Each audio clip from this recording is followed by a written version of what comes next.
So the next major problem that we're looking at here in the area of solving social problems is the idea of government in the hands of consumers. And what can we do to communicate with, or what can we as consumers do to have a dialogue with our legislature? And I think one of the best examples of that is NCTA's and the cable industry's C-SPAN, which most of you are very familiar, has a couple of channels that are very valuable to us in the sense that it educates us, it gives us access to information about the courts, about the administration, about the legislature that we wouldn't get otherwise, about issues that are going on in our society, especially legislative ones and governing kinds of issue. And so for that, I wanted to introduce C-SPAN's Rob Kennedy. And for that, will Rob come out and say hello to us so that we can welcome him, please?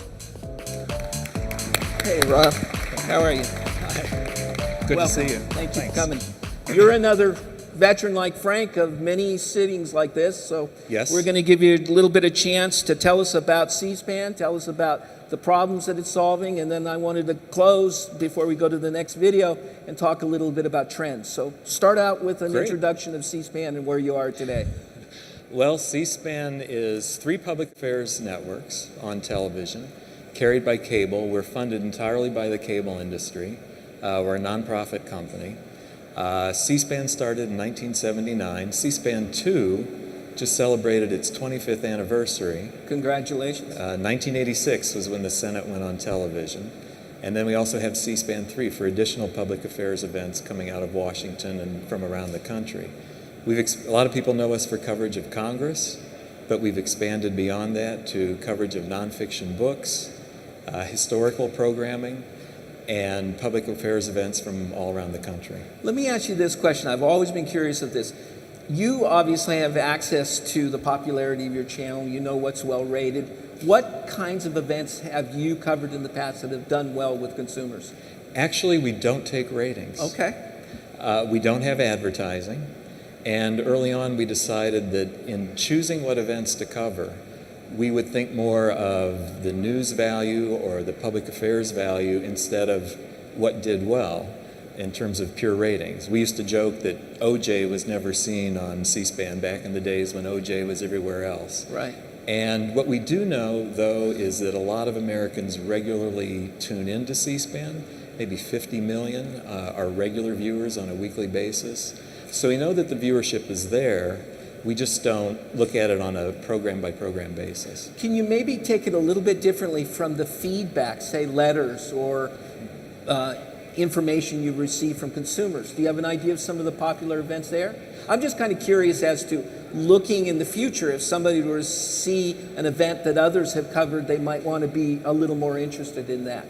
Well, our viewership works out into different segments that like different segments of programming. Every morning we do a 3-hour call-in program. We call it the Washington Journal. And in any particular program, we might take 60 calls. Now we use Twitter to continue that conversation, or Facebook to continue that conversation.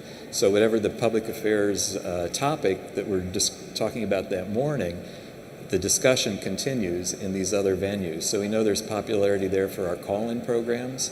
We get a lot of, one thing we're able to do now is really monitor what people say about our programming using Twitter, if they're engaged in certain things. So we know that people are there tweeting about what they're seeing on the Senate floor, in a congressional hearing, over the weekend with, say, our book programming. Folks are engaged all the time, and Twitter's one way we keep tabs on that. So for those in our audience that don't have the access information, what is the URL for C-SPAN? Well, our main website is www.cspan, that's with the hyphen, .org. And then we have some other websites, either under the cspan.org or that standalone websites. And the Twitter access? The Twitter handle's C-SPAN, no hyphen. Twitter doesn't allow hyphens, so just CSPAN. Okay. Well, you were listening. I hinted at my interest in trends. Can you talk a little bit about your business relative to future trends? Well, I think the main trend is that the explosion in devices and places and methods for consumers to access content in general and C-SPAN content specifically. We program three linear television networks.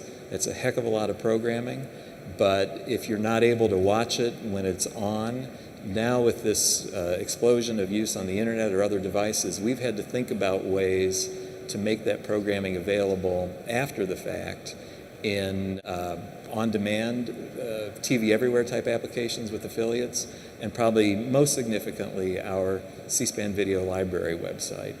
That URL is cspanvideo.org, and briefly what's involved in that website is we've recorded everything that's aired on C-SPAN since 1987 on all three of our networks.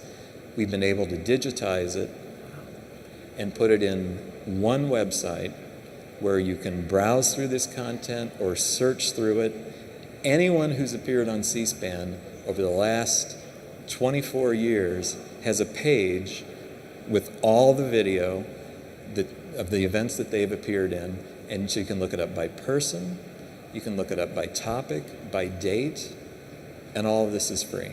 So we might call you the Google of public policy video. I like that. Well, we'll have to see what we can do with that. So if you were looking again at the support of C-SPAN, how's that going? Are you feeling the love from your constituency? Is the cable industry keeping you going forward and strong and healthy? We're feeling very loved, yes. It's great because as essentially a cooperative of the industry, our board is composed of members of our affiliates, and they are extremely helpful in strategy and developing direction and talking to us about how to make our web properties valuable. We are just we've launched HD networks, HD versions of all three C-SPAN networks with our affiliate support. Those are gaining traction now, getting launches among all of our affiliates. And I know people say, what, C-SPAN and HD? But it's really pretty cool to see the Senate chamber and to be able to read body language or facial expressions as things happen on the Senate floor.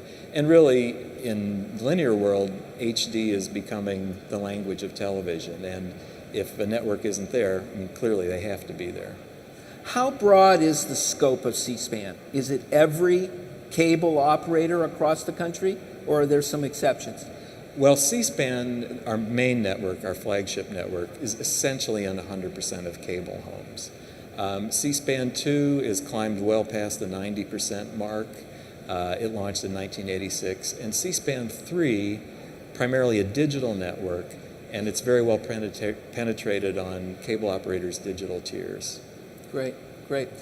If you had to reach out to the public and make a pitch, 1 or 2 minutes with our remaining time, and give us a little bit of feel for what really is an important matter right now as it relates to our government in C-SPAN and how it communicates that, what would a couple of those things be? Well, the most important thing from our point of view is that we're recording. We've stuck true to our mission all these years. We're still recording entire events as they happen, so that if you want to watch it and absorb it in its entirety, you have that opportunity through C-SPAN. So the entire congressional hearing, the entire debate on the floor. Granted, it's not for everyone, and the cable news networks play a very important role in news stories that deal with public affairs events.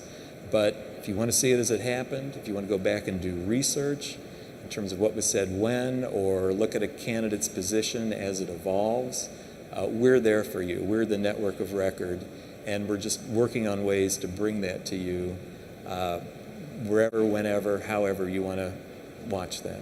In terms of how we're doing relative to the rest of the world, is there a C-SPAN in another country? There are different variations on C-SPAN in other countries, none that have been funded entirely like the American version by independent business. We've had maybe 30 delegations from foreign countries, international countries come to C-SPAN, and they can't believe there's no government money in what we do. Elsewhere around the world, it's the government involved, and early on we decided that to be completely independent, it was important that there be no government money in C-SPAN. That's very unique. And a couple more data points. How big is your staff? What kind of a business is C-SPAN? Staff is about 275 people. 275, mostly right. in Washington, D.C., I guess. Mostly in Washington. We have about a dozen in West Lafayette, Indiana, who manage and run the C-SPAN video library, do all that encoding and Right. archiving and indexing. And our annual operating budget is just about $60 million. Wow, fascinating. Any concluding comments before we eat up our time and move to the solution of our next problem? We just appreciate the support of the industry. We've expanded programming beyond public affairs. I mentioned nonfiction books, American history television. Right. We continue to look at ways to produce things that are of interest to our viewers, and we really appreciate the opportunity here this afternoon. Great. Thank you very much. Thank you. Ladies and gentlemen, a hand for Rob Kennedy, C-SPAN.